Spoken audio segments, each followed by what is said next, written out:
So today our topic is really, it's a sad one. It's sad that we have to have this conversation in 2017, but I think it's an important one for us to discuss. Just, what was it, a week and a half ago, I remember turning on my phone and looking on Twitter and seeing a tweet about President Trump banning transgender people from serving in our military. And at first I thought it was a joke or a parody. I was like, I know he's awful, but I can't believe he's that awful. Like he would do something that bad to kick people that are in our military serving, some of them overseas, out just because how they identify and how awful that is. So we're going to talk about that today, and I'm really excited that we have a guest who has served in our military and also happens to identify as transgender, just to talk about why this issue is important and the negative impacts it can have on so many Americans. So first, Brandon actually has a page written by a transgender veteran who couldn't make it tonight. His name's Alec Palmer, but he did write something out for Brandon to actually read off for all of us to hear. So, Brandon, go ahead. Hello, everybody. Hello. Wow.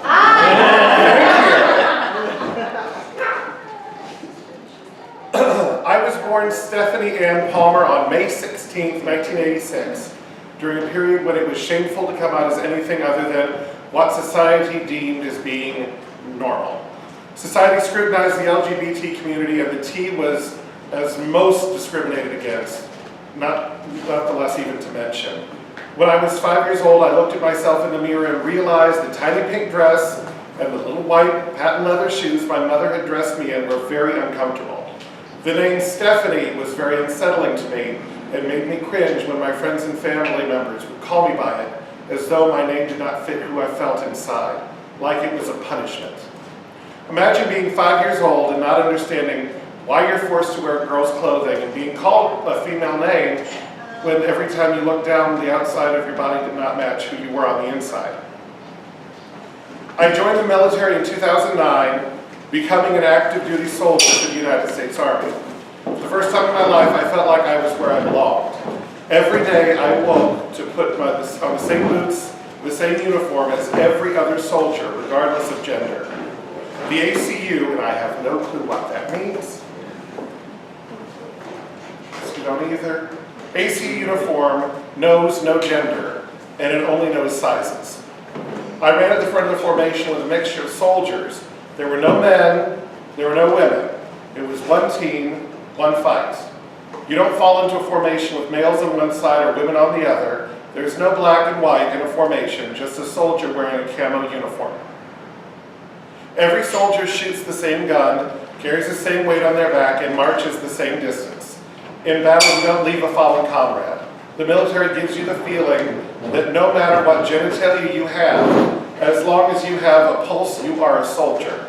It takes courage to be a soldier, and it takes courage to be transgender. Every day I have to prove to this world that I am man enough to be like the rest of the real men in society. According to Donald Trump, I don't deserve to be in his military. I don't deserve the same rights as the other soldiers because I don't classify to his standards of what being a real man is. I signed that dotted line to risk my life the same as every other soldier.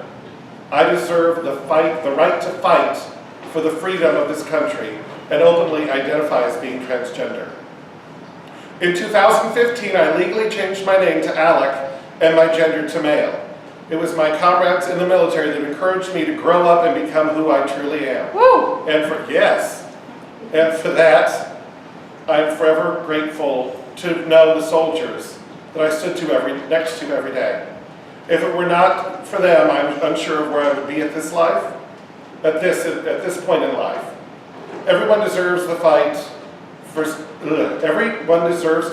something they truly believe in, and Donald Trump will never be able to take that away from me. I must say that I am proud to be a veteran of the United States Army as much as I am proud to be transgender. I am finally who I was born to be after 29 years of being in the wrong body. Now at 31, I am more comfortable than ever, and I know that I am man enough for this world. I hope to encourage as many transgender individuals that I can to stand up to this man that is our president and show him that there is more to this life than trying to ban a human from defending something that he himself didn't have the courage to do. Alec Palmer.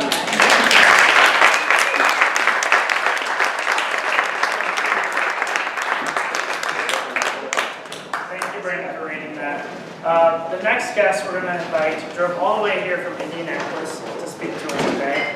I had the privilege of meeting Kimberly at our Fort Wayne Equality March that was just a couple months ago. That was such a great event to see. We had a dozen different speakers from all sorts of the spectrum of LGBTQ speaking about why equality is so important here in Allen County. So I'm excited to have Kimberly here today to speak on this issue and why it's important for all of us to get involved and speak out for Kimberly and other soldiers who are transgender. So Kimberly, with that, I'll invite you to speak.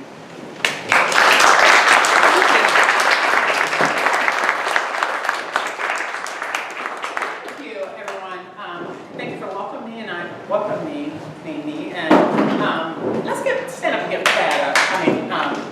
Alex a big hand.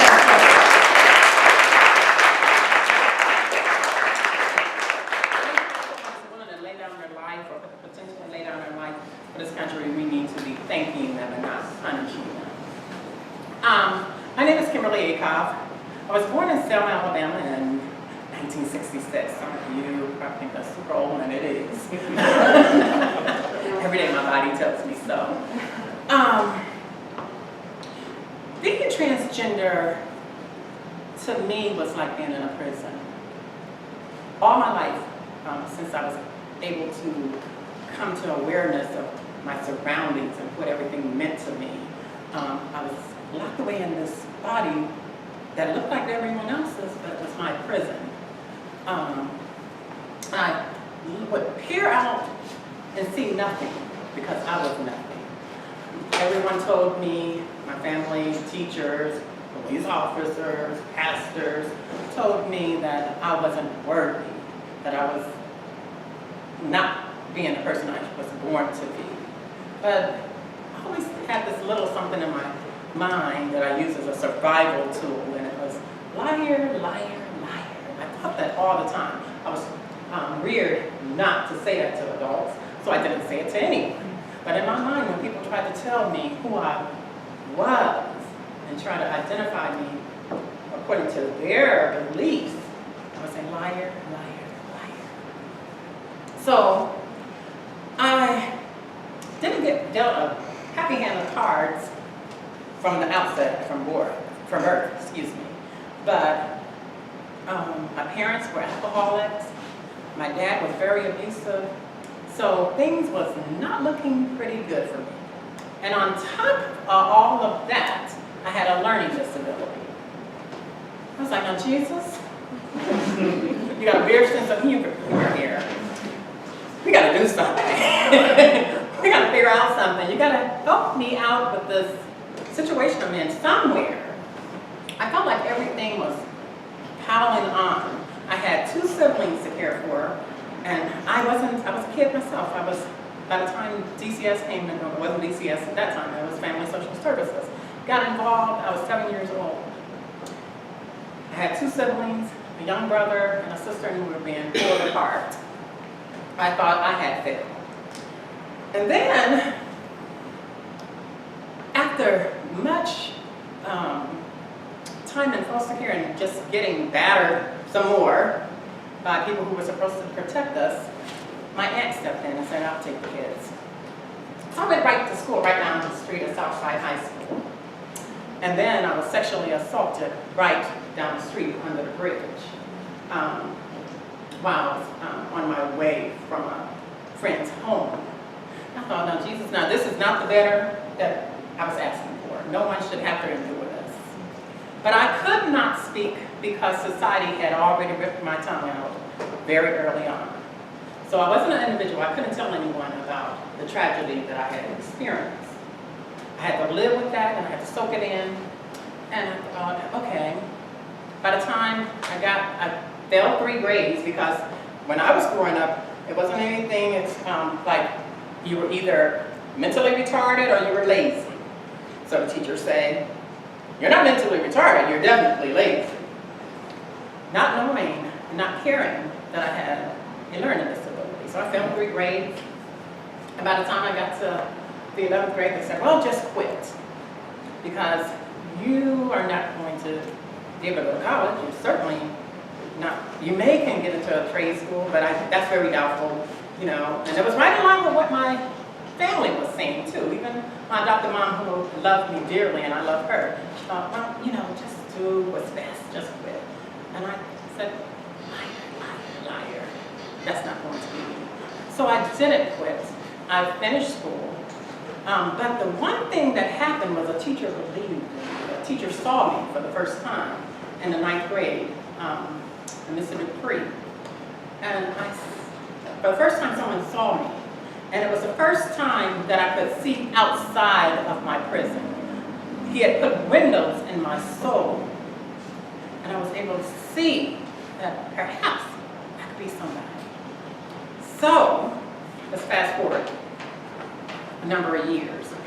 I'm now 25, and I'm just working 2 jobs. I'm trying to make this dream come true of getting outside of this prison, while everyone, including friends and family, was telling me that that wasn't going to happen. My friends would say, girl, that costs too much money. Are you foolish? You're never going to get that kind of money. I was working a minimum wage job, 2 of them, and grabbing up all the overtime I could. But I was determined. I had something inside of me that was a drive that told me that I could do what I really put my mind to. Even when I was up against all the horrible odds. So I told myself, okay, well, keep working, keep saving, and keep eating raw noodles. So I did that. And one day, lo and behold, I went to my bank account and I thought the teller was lying. I said, now this is not my money. She said, yes, it's your money. I said, oh. So I hurried up. And at that time, the internet was just, you know I'm an old child. The internet was just coming into play, really. And I Googled where to get a sex change. Well, there was a few places in the United States, but they wanted my soul. So for the first time in my family, I went abroad. Anyone in my family had never been abroad, but I got to go abroad. I went to Brussels, Belgium. That's a long way for a young person who was born in Selma, Alabama. Parents who were sharecroppers didn't have plumbing in their home. That was a long way to reach that dream. And I went there by myself. And I told myself, and I was nervous, I didn't know any French. Hell, I could barely speak English. So I was trying to find a hotel, and I was lost. And I said, well, if I have to stay on the street, I'm going to find a hospital. I might not find a hotel, but I will find a hospital. Luckily for me, someone helped me find a hotel. Then I went to have the surgery. And when I got back, it was the first time I stepped outside my body to be free, to truly be free. It was the first time in my life that I felt alive. It was the first time that I felt like I had any potential to do anything. And everything that was thrown at me by life looked pale in comparison to what I had done in that moment. Because I didn't think it was possible. I didn't think that was ever going to be possible. So, let's fast forward another 5 years. I'm standing around and saying, okay, I got a learning disability. I got no real money, but I want to go to school, and I don't want to be weighed down to debt when I finish school, because I may not finish.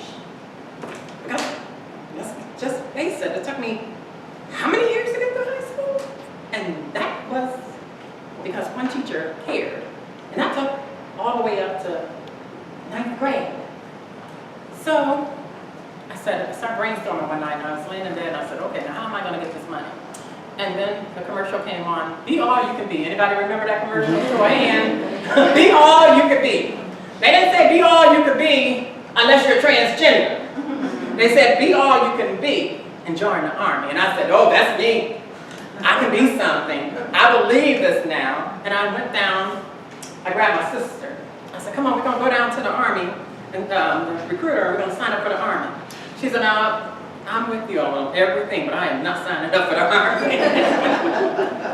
So I go in, the recruiters looked at me, and they truly could tell I was transgender. I'm just freshly off the table, pretty much. Nobody got out of their seats. But when a young man walked in, everybody ran to the young man, and I'm still standing there, and I had been there 10 minutes. My sister said, come on, let's go.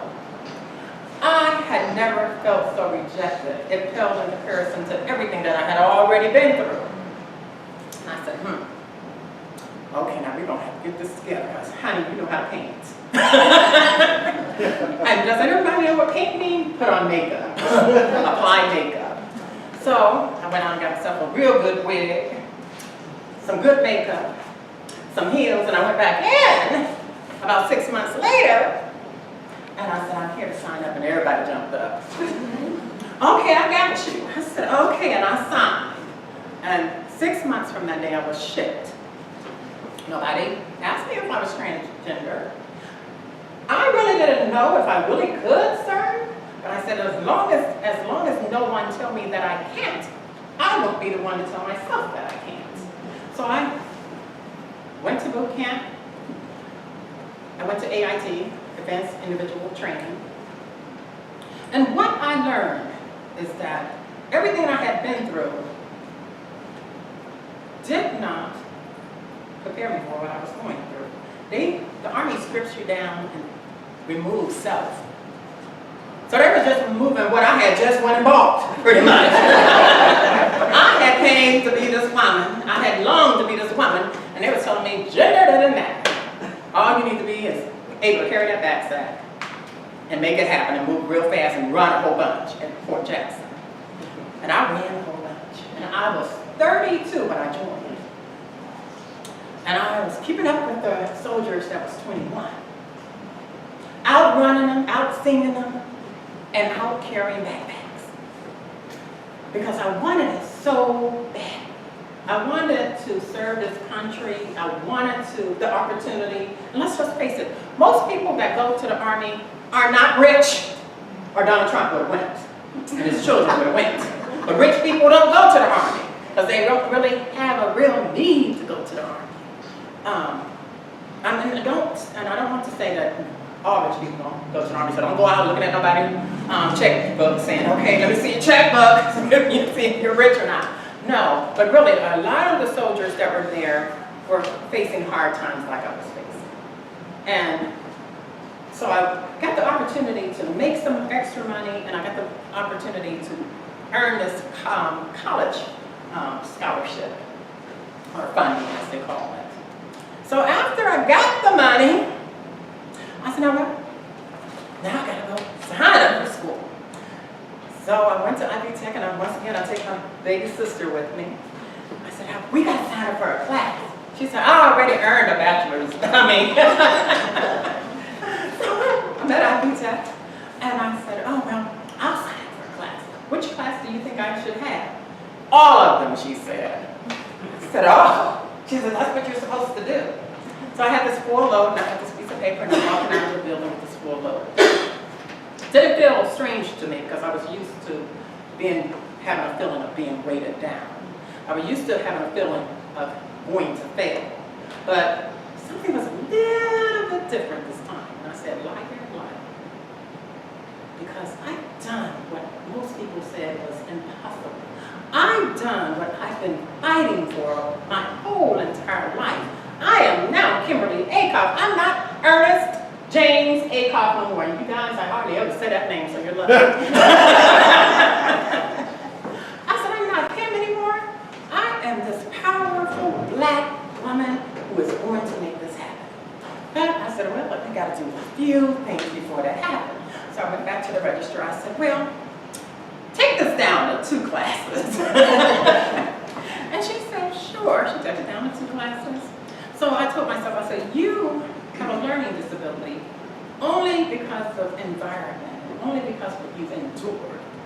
So if you apply yourself, you can do it.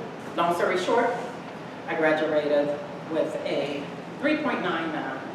Whew! I went back to Indiana Wesleyan and got my bachelor's with a 3.87. Then I went back and got my master's with a 3.5. Nice. That tells me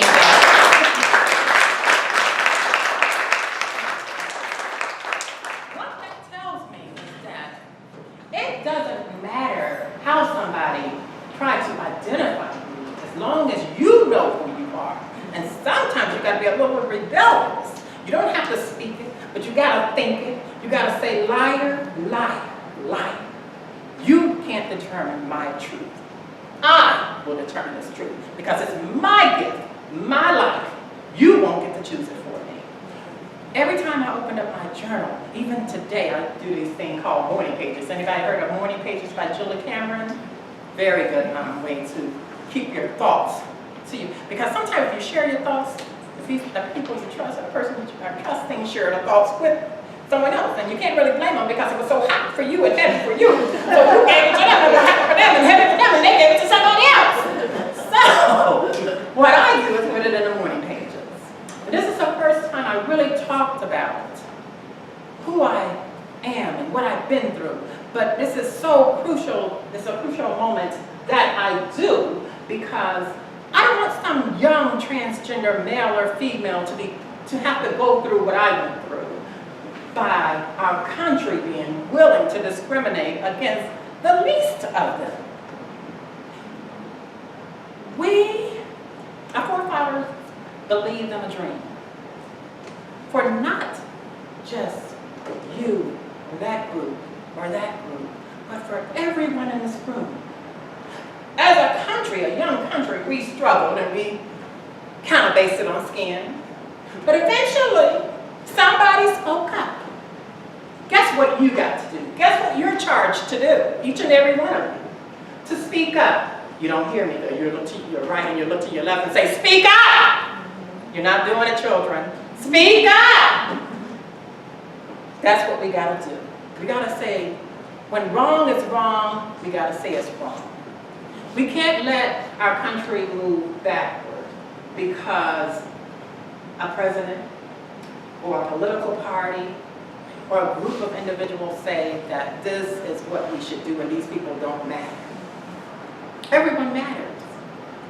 Transgender matters, LGBT community matters, straight, whoever else in between matters. And this is a country that have a rich history of being a beacon for the world. How dare someone want to dim that light and drag us backwards, and then we become something, because, let me tell you this. Put these notes down, I haven't looked at them one time. Let me explain something to you. The way that discrimination and oppression works and injustice can work is first we start with this group, undesirable. Simply because you got blue eyes and blonde hair, you are most undesirable. I don't know why you're in this room. Then, when we get this table done, we move around to everybody and pick something. Then hatred says, that's not enough. Now we got to move to this table and pick something else. And what the eyes do for us, that our hearts can't do for us without the cooperation of the mind and the eyes, it doesn't allow us to look down. We look up and we look beyond all our faults. We look and see everybody else's and we say, now that's the desire. But we forget, if we just would look down, we got them same faults. It's amazing how when I'm online, I did an interview in Indianapolis and I was telling Brandon about this, and a black man marches up to me and he says, I'm a black man. And I thought, well, I can't see that. And he says, and you are a man in a wig. And I said, well, thank you. And you are a man who wants a wig. But you're not getting this one. And I told him, I said, you have to come with something more. Because I've heard every insult you can probably think of. But I don't let those insults define me. This can't be a defining moment for America. A Trump administration or whoever comes after that wants to take us backwards should not be allowed to do that. But we have the power to ensure that that doesn't happen. And we have to, we are charged to make sure that that doesn't happen. Now I'm supposed to take some questions and answers, so let's get to it. Does anyone have any questions for Kimberly? Anything she spoke about or her service? And I know I didn't talk a lot about the military experience, but the bottom line about it, my military experience, is that it happened. I didn't make the news. You didn't hear about me before now. I served 6 wonderful years. I received a medal and a letter of accommodation, and I was a training NCO. And I had surgery to become a woman. So it didn't cost nobody anything. Those are liar. It didn't distract the Army. That's a liar. And it didn't cause any confusion in the Army. Liar. I am the facts. Our president needs to produce facts. I'm live and real.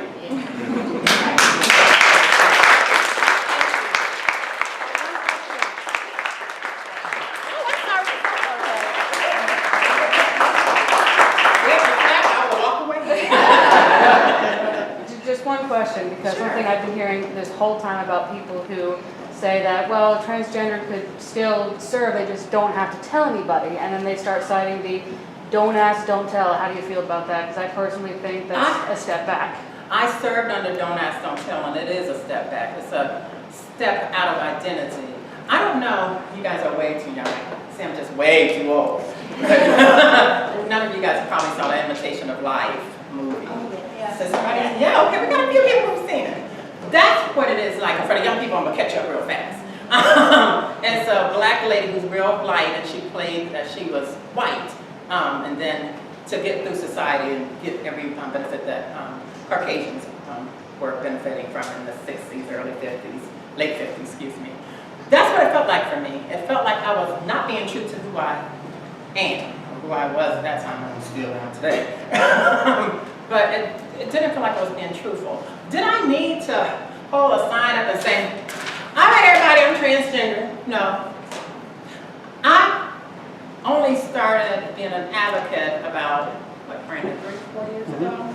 About 3 or 4 years ago, because I enjoyed, finally, I was not being bullied. Finally, I didn't have to fight with some drunk guy about being me. And finally, somebody was acknowledging who I was, and I was getting opportunities to, get jobs that I was being denied otherwise. So, no, I wasn't running out saying, oh, I'm transgender. No, when I served, I did so under don't ask, don't tell, and I was like, okay, well, I won't tell. Now, the people, you're looking at me today. Some of you can tell, right? Even if you hadn't been told before, if you got a good eye.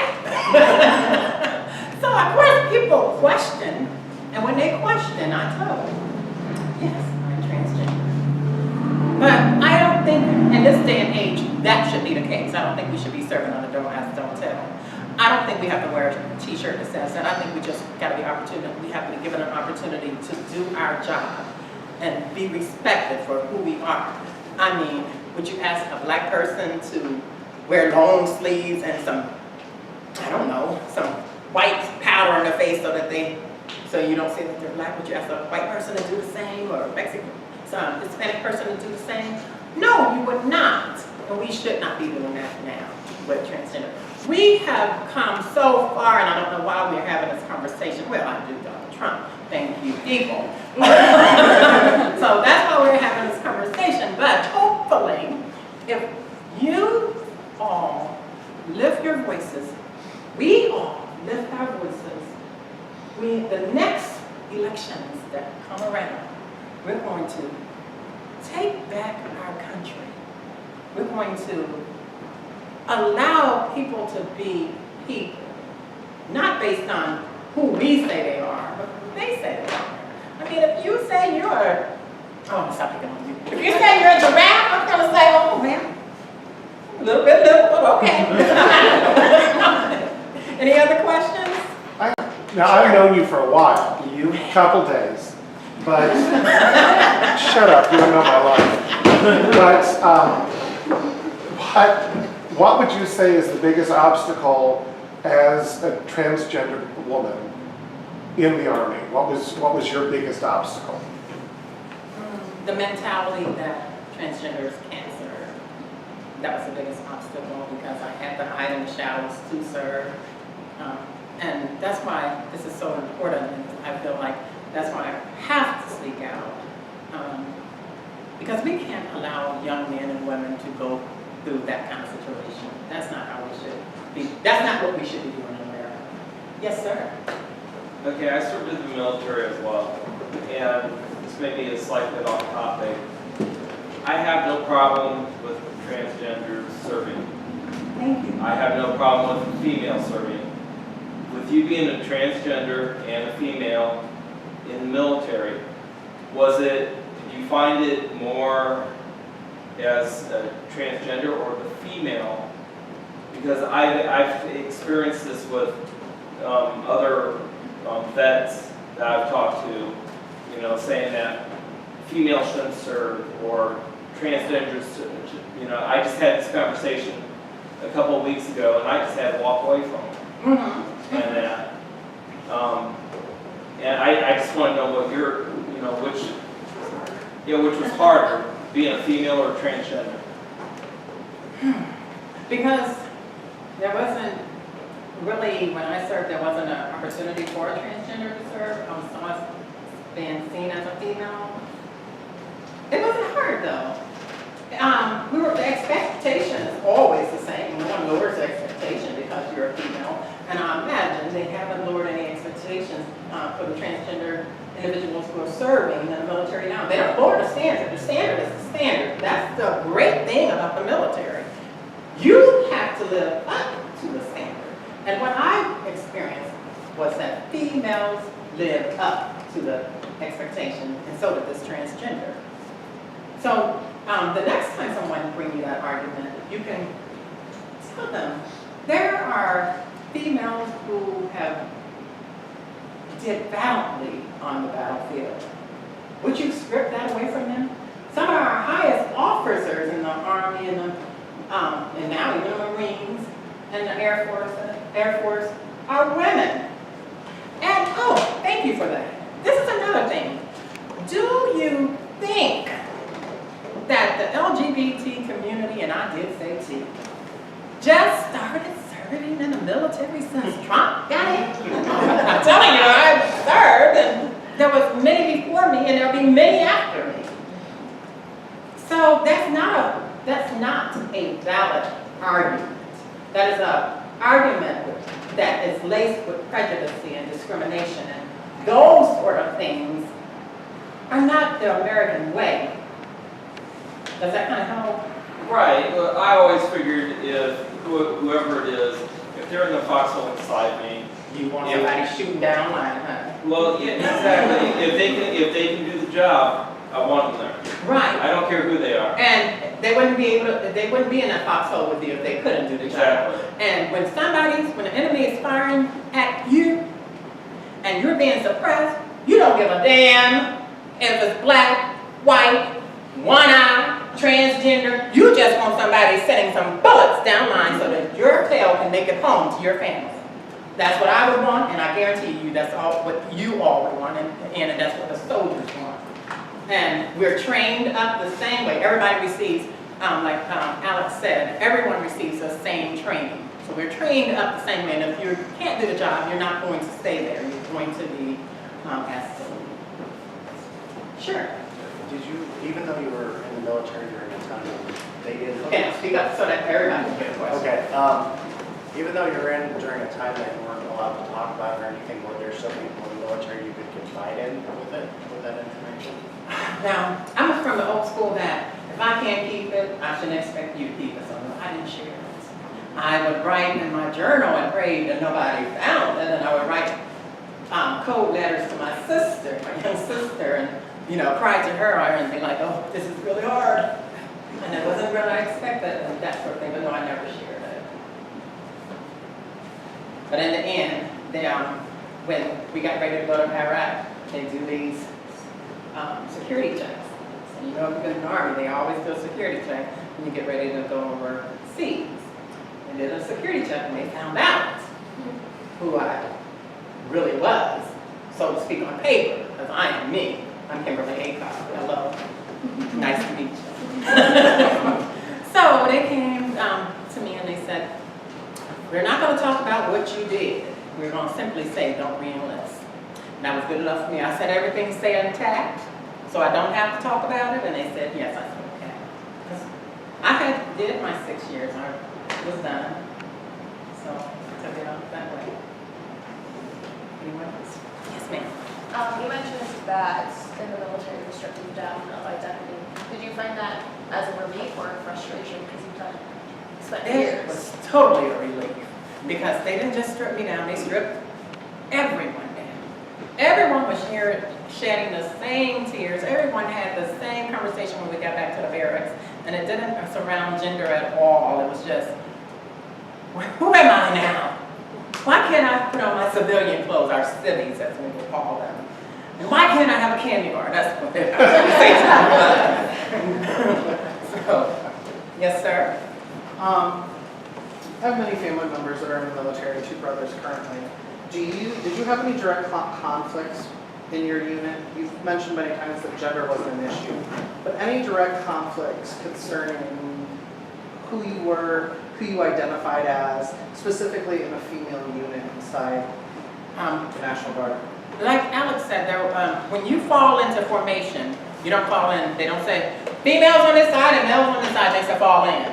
And you are trying so hard, and you probably know, you're trying so hard to get to a spot, not your spot, because nobody have any assigned spot. You just want to get to a spot unless you're the tune guide, and I was, so I had to get to the end some kind of way. So you're trying to get to a spot, and it doesn't matter if you're a female or a male, everybody's trying to do their job, and everybody has a job to do.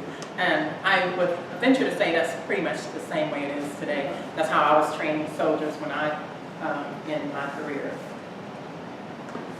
Yes, ma'am. You mentioned that we hadn't heard of you before, so you haven't been in the news, and that there were transgender people in the military before you and after you, but now all of a sudden you're in the limelight, and people are saying that we can't offer protection to transgender soldiers. Do you find that comment to be true or false? That is a false narrative, because I'm also a woman. I'm a black person, and I grew up in 1966. I was born in 1966 and grew up from there. And it was hard being black. It was not safe being in the neighborhood that I grew up in. And it wasn't only not safe because somebody white may kill me, it was unsafe because somebody black may kill me. And why I say that to say this. We have been protecting individuals since we became a country, and we will continue to protect individuals. What we're supposed to do. When do we throw up our hands and say, I simply can't do it? Is that an American way? Is that an American dream? We don't throw up our hands and say that we can't do it. We say we will do it. We must hold our, if we can't protect transgenders, we can't protect the politicians. We pay a lot of money to protect them. No one gets to them hardly, do they? It's very rare. So if we can protect them, we have to hold the same standard. They must protect the people. And the best way to protect transgender and any other individual is to not breed hate. And that comes about really awful when our government does it, when our president does it, when a political party does it. That's what puts a transgender in danger. I'm not in the military, not now, but I'm anxious because Trump has said that somehow we're not worthy, so it makes me scared on the streets. I'm not scared to go and, I wasn't scared to offer up my life to serve this country, but I'm scared now when I walk the streets. I'm checking behind me, I'm looking to make sure nobody's gonna hurt me, but I expect our law enforcement individuals to do what they're supposed to do, protect, serve, and protect. That's what they're supposed to do. I hope I answered that question. I have another question. Absolutely. Do you think that this transgender ban by the idiot in chief, I can't say President Trump, I can't say it. Do you think that that was him just jingling his keys to say, oh, I couldn't get anything else done, so? That was him creating a diversion because it was getting really hot and heavy. And Mike Pence went to him and said, hey, let me tell you how you get around this, because I got around this in Indiana when I told them transgender can't use the bathroom. And I spoke with senators and congressmen, and I said, well, now you're saying that I can't use the bathroom because I'm a man. Is that what you're telling me? And Senator Holtman said, that's pretty much what the law says. I said, I'm so glad you told me that. So I'm gonna run out here with my shirt off in the Capitol because I'm a man, and I don't care what the children say their moms do. He said, oh, no, we can't do that. I said, I'm too much woman for that, huh? But really, I was trying to drive home to him is that you can't base policy on body parts. We have to do what's right for individuals. And people, our society will do what's right when our leaders do what's right. If they're telling us to hate each other, then some harsh portions of the society who do not think for themselves will do what's wrong. They will not do what's right. Question. Sure. One of the most common reasons they're giving for this was medical costs for treatments. And the common response that we always hear back is, well, we spent 3 times that on Viagra. I feel like there's a better argument. I feel like there's a better defense. There's a better thing to say. What is that? What should we be saying? What number have they thrown out to America about what they bought for a transgender? Whose side are you talking to? Let's talk about the Republicans. What have they bought for a transgender? Republicans have sat here and they said it's going to cost up to. Not what it's going to cost. What have they spent? Okay, what they've spent, their actually budget is about $650 billion for their active duties across overseas. For 650 billion for medical costs for active duty members. so what are they buying for the transgender? Are that $6 billion for everyone? Is this just for transgender? For just transgender, the Republicans are estimating that now they're estimating. They haven't actually said what they've actually done. Allocated. They haven't said, oh, you're absolutely right, what they've actually spent to help Right. soldiers transition. And their people is the deciding factor. What have they, I work for the government, I work for your state of Indiana, and I deal with your tax dollars every day. What have they allocated? Not what they're projecting, because you can project all day long, but you don't have to give a person a cent. And they haven't given a transgender a cent. When we ask our politicians for something in writing to show us what they allocated, they should give us nothing. They tell us, they do what Donald Trump is doing. They're learning from the master. They talk in circles. Well, this is what it will cost. No, what have you allocated for transgenders? And I can tell you, 0. They didn't give me anything. They didn't even give me hormones. Maybe because they didn't know. That's what they'll tell you. I want to comment on that. I Sure. knew someone who was in the National Guard, and she was heavy when she went in, and she lost a lot of weight through basic training and all that. And she had actually lost almost all of her breasts. And after I don't know if she was out or when she went to re-enlist, she actually was able to get the military to pay for her to have reconstructive breast surgery because she didn't feel emotionally stable after losing that part of her body. So I don't understand how that can be used as, she was born a female. So like this was like, and they gave it to her. She got breast implants paid for by the military. So I don't understand why heterosexual people can have that and it's paid for, and why would they not? They're going to give heterosexuals some pets, probably not. But they will pay for you to have 5 or 6 kids, and they will give you tax breaks. They will do everything that they need to do to make sure that you're taken care of as a soldier. If you hurt yourself, they're going to pay for you. Because of why? Because you are doing a service for the country. Now, I think we as transgenders have to have a conversation, a real conversation, but nobody includes us when they're talking about this. The politicians don't come and say, they don't ask transgender, they ask the white straight man. What do you think we should do for the transgender? What the hell would you know? I mean, really, if you're going to be having a conversation about transgender, how about having a conversation with them? And you may learn that transgenders are not asking for you to do. Not every transgender is saying, I want surgery. I need you to do whatever it is to make me whole. Some transgenders are doing this quietly on their own. But should they have the right to get that? If they should want that?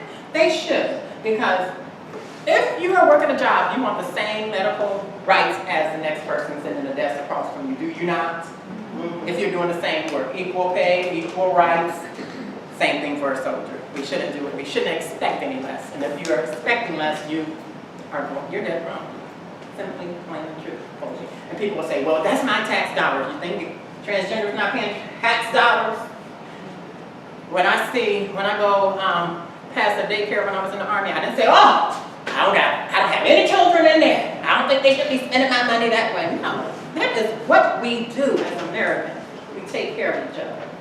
We take the bullet if need be, and we'll take the cost if need be. That's what we must do.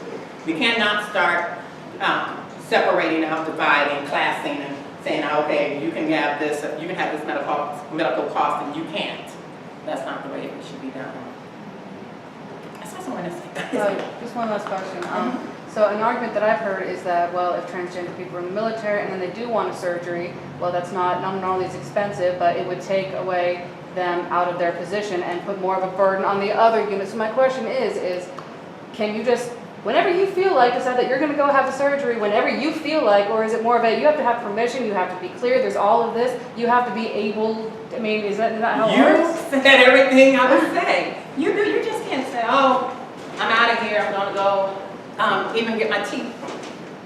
No, all that's got to be prior approval. The Army is very structured in how things happen and when they happen, if it happens at all. Just because you say you want surgery doesn't mean that somebody in accounting is going to write you a check. Or someone in the medical office is going to push a button and approve you for that surgery.